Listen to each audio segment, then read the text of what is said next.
Ration पर भाषण तो आप लोगों ने बहुत सुने होंगे, लेकिन राशन मिलता कितना है, कैसे मिलता है, क्या है, वो एक अलग बात है। कुछ हमारे नेता जो हैं वो आजकल 5-5 किलो चावल और ये जो राशन की बातें करते हैं, खुद उनके खर्चे कितने हैं, खुद क्या वो खाते हैं, कभी उन्होंने किसी इस बात का जिक्र किया?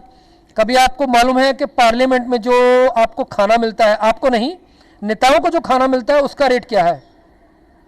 आज आप बाजार में चाय पीने चले जाइए, 10 रुपए का एक छोटा सा इतना सा कप मिलेगा, लेकिन इस पीछे की सारी राजनीति क्या है, कैसे घोटाले होते हैं, और कुछ वो सरकारें जो ये इल्ज़ाम लगा के आई थी कि घोटाले हो रहे हैं, अगर उन्होंने इतने घोटाले रोक लिए तो आज वो सरप्लस मनी कहाँ है?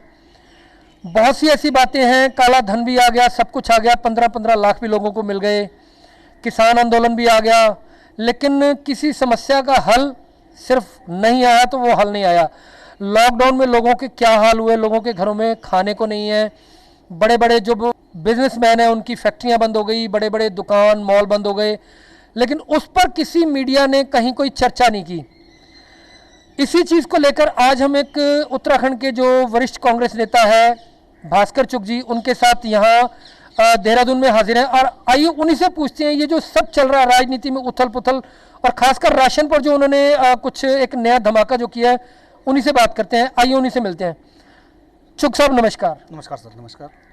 चुग साहब, अभी जो मैंने स्टार्टिंग में बोला, मैं दोबारा वो रिपीट करूं या मैं उसी पे आपसे सवाल करूं? ये जो सारी चीज़ें चल रही हैं, क्योंकि लॉकडाउन में जो चीज़ हालात हुए, जो प्रवासी मजदूर थे पिछले लॉकडाउन में, इस लॉकडाउन में, उसके बाद फिर मिडिल क्लास दुकानदार, बिजनेसमैन जिनकी फैक्ट्रियां, दुकानें, मॉल बंद हुए, उसके बाद राशन को लेके फिर फ्री वैक्सीन का, और सबसे बड़ी बात यह है कि फ्री वैक्सीन का शोर मचाया जा रहा है। तो क्या फ्री वैक्सीन सिर्फ भारत में है, बाकी वर्ल्ड पैसे लेके कर रहा है? और सबसे बड़ी बात क्या है कि जो फ्री वैक्सीन का सबसे ज़्यादा शोर मचा रहे हैं, सबसे बड़ी वैक्सीन की कमी भी है। इन सारी बातों पर आप जो चर्चा आपसे करते हैं, तो आप ही जो बताइए कि कहाँ से शुरू किया जाए। देखिए, मैं पहले अपना परिचय दे दूं। मेरा नाम भास्कर चुग है और मैं राहुल प्रियंका गांधी सेना, जिसके राष्ट्रीय अध्यक्ष पंडित जगदीश शर्मा जी हैं, उस संगठन का मैं राष्ट्रीय प्रवक्ता हूं। आप आज हमारी देवभूमि उत्तराखंड में पहुंचे, आपका बहुत बहुत स्वागत है। और आप सिख हैं, इस नाते भी आपका दिल से स्वागत है कि सिखों ने इस 2 कोरोना काल में, और इससे पहले जब कश्मीर में बाढ़ आई, केरल में बाढ़ आई, जहाँ भी किसी तरह की आपदा आई, दिल्ली में शाहीन बाग आंदोलन चला, कहीं भी जितनी भी जनता की सेवा इस देश ने देखी वो सिखों के द्वारा की गई। मैं, आप सिख हैं, इस नाते भी आपको मैं नमन करता हूँ। धन्यवाद। आपने बात की बहुत सारी ऐसी चीज़ों की जो कोरोना से जुड़ी हुई हैं जी। इस देश में एक फूड गारंटी बिल पारित हुआ था, और वो डॉक्टर मनमोहन सिंह जी की सरकार के समय में हुआ था, जो कांग्रेस की सरकार, यूपीए की बोला जाता है, यूपीए की सरकार थी, जिसका नेतृत्व कांग्रेस करती थी, और उसके प्रधानमंत्री डॉक्टर मनमोहन सिंह जैसे एक विश्वविख्यात काबिल अर्थशास्त्री थे। तो उन्होंने एक फूड गारंटी बिल पारित किया था संसद में देश की, और उस फूड गारंटी बिल के प्रावधान ही ऐसे थे कि इस देश में कभी भी कोई भूखा ना मर सके। ये सरकार इसके लिए बाध्य है जी जी।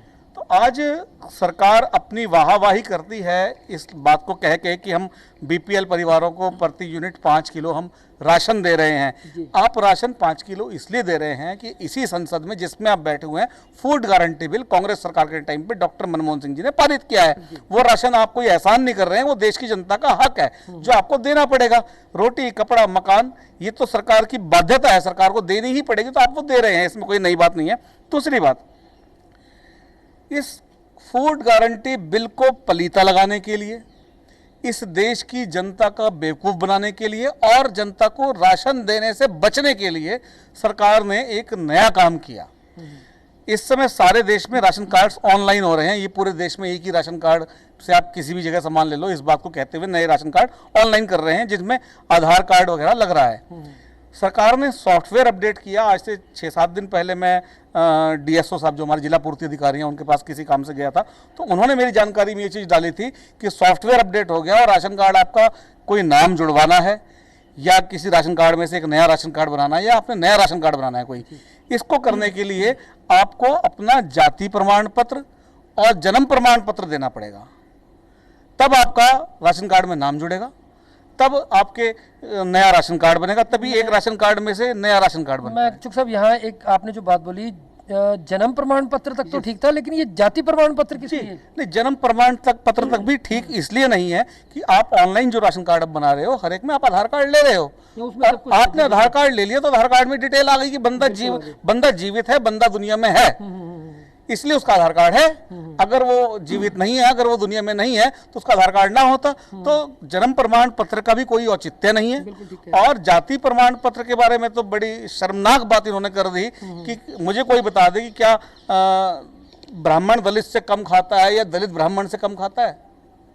मुझे कोई बता दे क्या सिख हिंदू से कम खाता है या हिंदू सिख से कम खाता है, क्या मुस्लिम ईसाई से कम खाता है या ईसाई मुस्लिम से कम खाता है। जाति प्रमाण पत्र का जो इन्होंने जोड़ने वाला काम करा और जन्म प्रमाण पत्र को जोड़ने वाला काम करा, ये बिल्कुल बहुत ज्यादा शर्मनाक हरकत है सरकार की। ये कोशिश कर रहे हैं, पहले आदमी को राशन कार्ड बनवाना है, पहले तो वो तहसील जाएगा, फिर पटवारी के पास जाएगा, कानून के पास जाएगा, इसकी रिपोर्ट उसकी रिपोर्ट, तेरा जाति प्रमाण पत्र बनेगा, उसके बाद तेरा राशन कार्ड बनेगा। और इसमें सीधी सीधी करप्शन और बढ़ेगी। करप्शन तो बढ़ेगी। ये राशन कार्ड बनाने से बचने का बहाना है। जब लोगों के पास राशन कार्ड ही नहीं होगा तो उनको राशन नहीं देना पड़ेगा। राशन नहीं देना पड़ेगा तो आपने घोषणा तो कर दी कि आप राशन देंगे, लेकिन देना आपको पड़ेगा नहीं। तो ये एक पूरा का पूरा इनका ड्रामा चल रहा है, जनता को बेवकूफ बनाने का इनका तरीका है। तो ऐसी कंडीशंस में ये राहुल प्रियंका गांधी सेना ने निर्णय लिया है कि हम सरकार के खिलाफ बहुत बड़ा आंदोलन इस राशन वाले मुद्दे पे करने जा रहे हैं। हमें पता है कि राशन के मुद्दे पे आंदोलन कर लें, किसी चीज़ के मुद्दे पे आंदोलन कर लें, ये चिकने घड़े हैं, इन पे फर्क पड़ने वाला नहीं है। और ये हम इसलिए भी जानते हैं कि आप देख रहे हैं दिल्ली बॉर्डर्स पर कितनी जगह पे किसान भाई, कितना लंबा टाइम हो गया, ऐतिहासिक आंदोलन, ऐतिहासिक आंदोलन। ऐसा आंदोलन इस देश ने कभी नहीं देखा होगा। रामदेव आया था, कुछ दिन के लिए आंदोलन पे बैठा, रात को वहां लठ बजना शुरू हुआ, सलवार पहनी और भाग गया। अन्ना जी का आंदोलन 8, 9, 10 दिन में खत्म हो गया। वो आंदोलन के आज अन्ना जी कहाँ हैं? आज अन्ना जी पूरे देश का बेवकूफ बनाया था। उन बेवकूफ बनने वालों में मुझे फख्र है कि मैं भी था। और आज वो लोकपाल बिल मांगने वाले, चाहे अन्ना जी हो चाहे उनकी टीम हो, कोई भी नहीं है। हाँ, आज केजरीवाल ने सरकार दिल्ली के अंदर बनाई है। हमने भी केजरीवाल के साथ काम किया उस समय, हमें अच्छा लगता था कि भाई लोकपाल आएगा। आज केजरीवाल ने कहा था कि विधानसभा में आने के, सरकार बनाने के 1 हफ्ते के अंदर हम जन लोकपाल लागू कर देंगे दिल्ली में। आपने क्यों नहीं करा जन लोकपाल लागू? आपकी तीसरी गवर्नमेंट है। ये लोग बेवकूफ बनाते हैं। लेकिन इतने बड़े बड़े आंदोलन बताए गए देश के अंदर हुए, और उन आंदोलनों से तब कांग्रेस की सरकार हुआ करती थी जी। सरकार हिल गई थी। रामदेव के 4 दिन के आंदोलन में सरकार हिल गई, वहां लठ बजाना पड़ा उसे भगाने के लिए। अन्ना के 8-9 दिन के आंदोलन में सरकार हिल गई। और ये किसान भाई, चढ़ोनी साहब, टिकैत साहब और उनके साथ लाखों किसान दिल्ली बॉर्डर्स पे बैठे हुए इतने लंबे टाइम से, सरकार नहीं हिल रही। तो सरकार तब क्यों हिल रही थी और सरकार अब क्यों नहीं हिल रही? सवाल ये है। सरकार अब इसलिए नहीं हिल रही कि ये लोग पूरी तरह से संवेदनहीन लोग हैं। कोई मर जाए, कोई भूख हड़ताल में मर जाए, कोई कमजोर हो जाए, किसी को पैरालिसिस हो जाए, कोई अपने घर छोड़ के बैठ जाए, कहीं दंगे हो जाए, इस सरकार पे कोई असर नहीं पड़ता। ये सरकार, इसका कोई जन सरोकार नहीं है। मतलब इस सरकार ने, नरेंद्र मोदी की सरकार जिसे कहते हैं, इसे भाजपा सरकार कोई नहीं कहता, एनडीए सरकार कोई नहीं कहता। आप किसी भी मीडिया पे देखें तो वो सरकार भी नहीं कहते, भारत सरकार भी नहीं कहते, इसे मोदी सरकार कहा जाता है जी। मोदी सरकार ने बेशर्मी की सारी हदें पार कर दी हैं। किसी आंदोलन का कोई असर नहीं, जनता की किसी मांग का कोई असर नहीं। तो हमें पता है राहुल प्रियंका सेना आंदोलन करेगी, लेकिन सरकार पे इसका असर नहीं होगा। लेकिन इस आंदोलन से हमें इतना हासिल जरूर होगा कि देश की जनता को पता चलेगा कि देश की जनता की आवाज़ उठाने वाले लोग हैं। दूसरी चीज, हमें खुद को लगेगा कि हाँ, हो सकता है मेरा मर्डर कर दें, हो सकता है मेरे ऊपर यूएपीए लगा दें, हो सकता है मुझे आतंकवादी बता के जेल में डाल दें। ये सरकार तो सब कुछ कर सकती है ना, किसी को भी बदनाम करने के लिए। हो सकता है मेरे पे कोई भी, लेकिन मुझे, मेरे दिल को अच्छा लगेगा कि हाँ, मैंने एक सही मांग उठाई, एक सही मांग पे मैंने सरकार से लड़ाई लड़ी। हर चीज की वाहवाही कर लूटने का इनको शौक है। अब किसानों को 2-2 हज़ार रुपये महीना दे दिया इन्होंने, 6,000 रुपये सालाना दे दिया, उसका इन्होंने पूरा प्रचार करा कि हम दे रहे। अरे भाई, आप उनको 6,000 रुपये सालाना दे रहे, आप उनका छीनने की क्या तैयारी कर रहे हैं, ये किसी को क्यों नहीं बताते? आप 6,000 रुपये सालाना में किसान को पूरा का पूरा छील देने की तैयारी कर रहे हैं, उनकी जमीनें हड़प लेने की तैयारी कर रहे हैं, आप नहीं बताते। इन्होंने बड़े बड़े बोर्ड लगवा दिए, धन्यवाद मोदी जी, धन्यवाद लाने जी, धन्यवाद फलाने जी, वैक्सीन फ्री। अरे भैया, इस आपने भी सर BCG का टीका लगवाया होगा और टीके लगवाए होंगे, आपके बच्चों को भी लगे होंगे, हमारे यहाँ भी लगे हैं, और पोलियो वैक्स ड्रॉप्स हम सालों से पी रहे। कभी आपने देखा धन्यवाद मनमोहन सिंह जी, धन्यवाद देवगौड़ा जी, धन्यवाद इंदिरा गांधी जी? कभी होर्डिंग देखे? इतना खर्चा देश का वैक्सीन में नहीं हो रहा है जितना खर्चा ये प्रचार में कर रहे। और केजरीवाल जी ने बोर्ड लगवा रखे कि वैक्सीन लगवाई क्या? अरे भैया, तेरे सेंटर में वैक्सीन है क्या? बोर्ड मैं देखा बसों पे लिखा है, आपने वैक्सीन लगवाई क्या? भाई हमसे पूछ रहा है वैक्सीन लगवाई, तेरे सेंटर में वैक्सीन है क्या? बेवकूफ बनाने का काम ये केजरीवाल तो नरेंद्र मोदी की सर बी टीम है। इन लोगों को अपना विपक्ष खुद चुनने का एक फंडा बनाया हुआ है बीजेपी वालों ने। ये चाहते हैं कि हमारे विपक्ष में कांग्रेस ना रहे, ये अपना विपक्ष खुद चुनने की इनकी नीति है। और उसी नीति से इन्होंने पहले केजरीवाल को हीरो बनवाया, पूरी अन्ना के आंदोलन को चलवा के। पंजाब में भी ये आम आदमी पार्टी को अपने सामने खड़ा करना चाह रहे ताकि कांग्रेस डाउन हो। इनका पूरे देश में पॉलिसी यही है कि ये कहीं यूपी में मायावती को आगे खड़ा करना चाहते हैं। इनकी पॉलिसी है कि अपने सामने कांग्रेस ना आए, दूसरी कोई भी पार्टी है, क्योंकि कांग्रेस इनसे दबती नहीं है, गांधी परिवार इनसे दबता नहीं है, कांग्रेस का कार्यकर्ता इनसे दबता नहीं है। चुक साहब, आप ही के बातों से मेरे दिमाग में 2-3 सवाल आ रहे हैं। पहले तो मैं, जो आपने UAPA का जिक्र किया था UAPA के बारे में अभी पीछे जस्टिस चंद्रचूड़ ने भी, उन्होंने भी कहा था कि UAPA का बेजा इस्तेमाल ना हो। अगर सरकार के खिलाफ कोई विरोध की आवाज़ उठती है तो विरोध की आवाज़ उठाने वाला कोई दोषी नहीं है, उस पर UAPA ना लगे, लेकिन उसके बावजूद लग रहा है।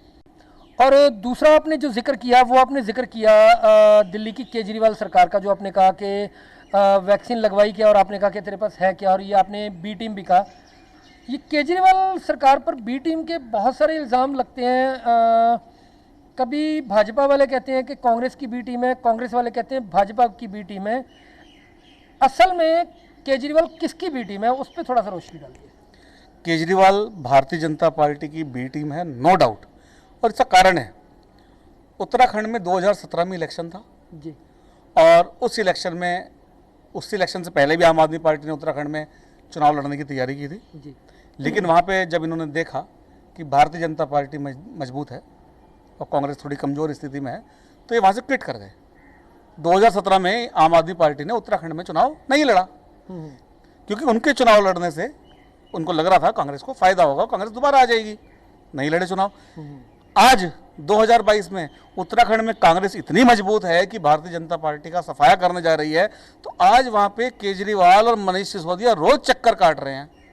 दुनिया भर के इन्होंने वहाँ पे होल्डिंग लगा दी है और वहाँ पे चुनाव लड़ने की पूरी तैयारी कर रहे हैं।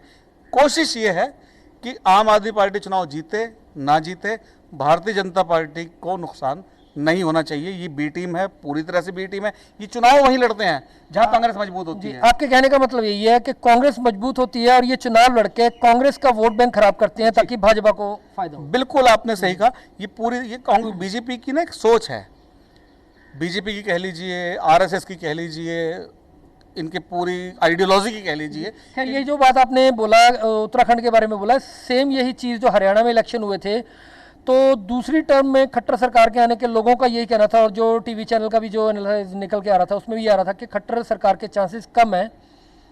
हो सकता है कि भूपेंद्र सिंह हुड्डा जो है वो बढ़त ले जाए, कांग्रेस वहाँ बढ़त ले जाए, लेकिन वहाँ कांग्रेस के ना आने का कारण भी यही बताया गया कि ये लोग आम आदमी पार्टी नहीं लगती। बिल्कुल, लेकिन अब जनता समझ चुकी है इनकी चीज़ों को। जनता का खुद अब ये कहना, पहले हम लोग कहते थे जनता को विश्वास नहीं होता था, अब जनता खुद समझ चुकी है कि केजरीवाल भाजपा की बी टीम है। इसका कारण है इस आइडियोलॉजी की एक सोच है।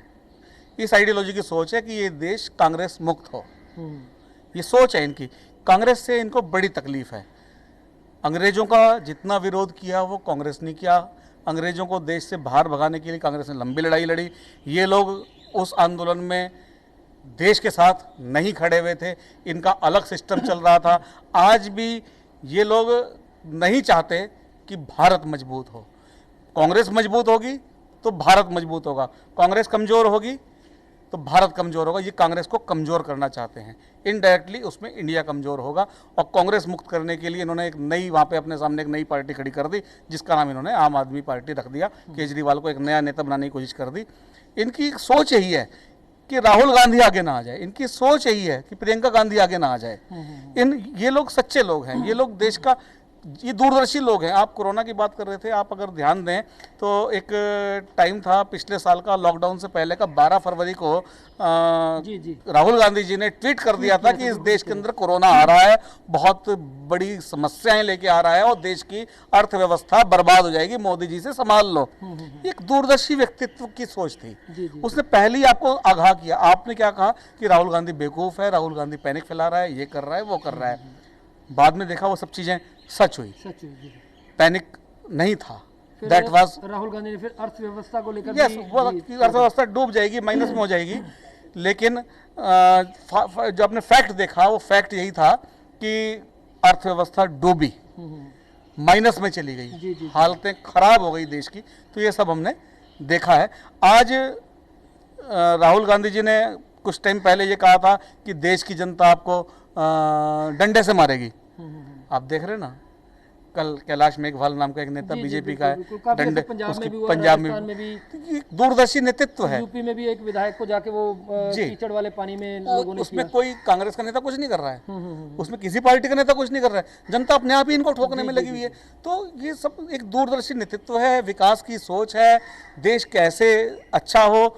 हिंदू, मुस्लिम, सिख, ईसाई, जैन, बौद्ध, पारसी, आस्तिक, नास्तिक, ये सारे के सारे प्रेम प्यार से हिंदुस्तानी बनके एक विश्व का नागरिक, भारतीय के साथ साथ एक विश्व का नागरिक बनके अच्छी तरह से, प्यार से, मोहब्बत से कैसे आपस में रहें, देश का किस तरह से डेवलपमेंट हो, कैसे इंफ्रास्ट्रक्चर डेवलप हो, कैसे गरीब से गरीब आदमी को सुविधाएं मिल सकें, कैसे एक आदमी को रोटी मिल सके, कपड़ा मिल सके, मकान मिल सके, बिजली मिल सके, पानी मिल सके, हेल्थ मिल सके, हर चीज में। आप देखो पेट्रोल का रेट 100 से ऊपर, आप देखो गैस का सिलेंडर 1000 रुपए का उज्ज्वला योजना में सिलेंडर बांट दिए, वो सिलेंडर की भरवाने की हिम्मत नहीं है किसी महिला के पास, बेचारी के पास 1000 रुपये इकट्ठे होते नहीं जो सिलेंडर भरवा ले। आदमी पैदल चलने लग गए। पूरे देश की फाइनेंशियल प्रॉब्लम इतनी ज़्यादा हो गई है कि लोगों ने जो किराए की दुकानें थी वो छोड़ दी हैं, पूरा ट्रांसपोर्ट बिजनेस बर्बाद हो गया। मतलब एक तरह से सब कुछ इस देश का खत्म होने के कगार पे है। इस देश को इन लोगों से मुक्ति पानी होगी। मैं फाइनल कमेंट कर रहा हूँ, इस देश को इन लोगों से मुक्ति पानी होगी अगर इस देश को बचाना है तो। नहीं तो ये देश अब इनके राज अगर चलता रहा तो देश बर्बाद होने में ज़्यादा टाइम नहीं है। और हम ये जो हमारे किसान भाई बैठे हैं, यदि ये वाला बिल ये ना बैठे होते, अगर ये बिल पूरी तरह जिस दिन लागू हो गया उसके 3-4 साल बाद के अंदर आप देखेंगे ये देश तो पूरा 3-4 आदमी की जेब में चला जाएगा। इस देश के अंदर किसी आम आदमी को कहने के लिए कुछ नहीं बचेगा।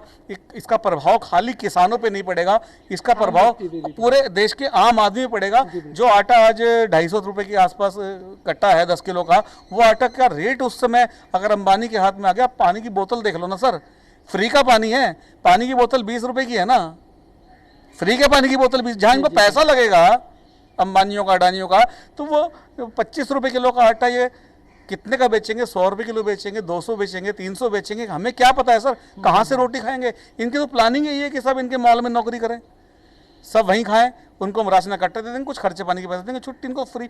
इनको दास प्रथा लानी है दोबारा से। इस देश के लोगों को ये लोग दास बना लेंगे सर। इस देश को बचाना है। राहुल प्रियंका गांधी सेना पंडित जगदीश शर्मा के नेतृत्व में यही प्रयास कर रही है। किसी तरह से कांग्रेस इतनी मजबूती पाए, राहुल जी इस देश का नेतृत्व संभालें, प्रियंका जी संभालें नेतृत्व। और ये जो पूरा का पूरा सिस्टम खराब हो रखा है, ये सिस्टम पूरी किसी तरह लाइन पे आएगा। तो लाइन पे लाने में बहुत टाइम लगेगा, एकदम नहीं आएगा, टाइम लगेगा। लेकिन ये है कि काबिल हाथों में चीज़ होगी तो आएगा। धन्यवाद चुग साहब। जैसा कि आपने सुना कि राहुल प्रियंका सेना के भास्कर चुग साहब जो बता रहे थे, यहाँ उत्तराखंड में हम लोग पहुँचे और आपने पीछे चिड़ियों की चहचहाट भी सुनी होगी। यही चहचहाट जो है एक आम इंसान के मन में रोज़ गूंजे, उसके लिए बदलाव बहुत ज़रूरी है। फिलहाल वर्ल्ड सिक अपडेट्स की टीम को यहीं इजाज़त दीजिए। बहुत जल्द आपके सामने फिर हाजिर होंगे, तब तक के लिए धन्यवाद। सत श्री अकाल जी।